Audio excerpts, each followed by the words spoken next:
బంగారం ధరలు. మగువలకు బంగారం అంటే ఎంతో ప్రీతి. ఇంట్లో ఏ చిన్న ఫంక్షన్ జరిగినా మహిళలు ఎక్కువగా బంగారం కొనుగోలు చేసేందుకే ఇంట్రెస్ట్ చూపిస్తుంటారు. అలాంటి బంగారం ధరలు మాత్రం స్థిరంగా ఉండవు. రోజువారీగా బంగారం వెండి ధరలు మారుతూ ఉంటాయి. ఈ నేపథ్యంలో యోయో టీవీ ఛానల్ తమ వ్యూవర్స్ ప్రయోజనాల కోసం బంగారం ధరలకు సంబంధించిన సమాచారాన్ని అందిస్తుంది. గత కొద్ది రోజులుగా భారీగా పెరిగిపోతూ వస్తున్న బంగారం ధరకు కాస్త బ్రేక్ పడింది. గడిచిన 4-5 రోజులతో పోలిస్తే పసిడి రేట్లు ఏకంగా 1300 వరకు దిగొచ్చాయి. ప్రపంచ మార్కెట్లోనే కాదు, బులియన్ మార్కెట్లోనూ బంగారం ధరల క్షీణత కనిపిస్తోంది.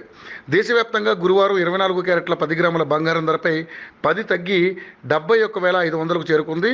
అదేవిధంగా 22 క్యారెట్ల 10 గ్రాముల బంగారం ధర 65,540కి చేరింది. ఇక బంగారం ధరలు మాదిరిగానే వెండి రేట్లు కూడా తగ్గాయి. గత 3 రోజులుగా కేజీ వెండిపై 1100 తగ్గింది. గురువారం మార్కెట్లో కిలో వెండి ధర 82,900కు చేరింది.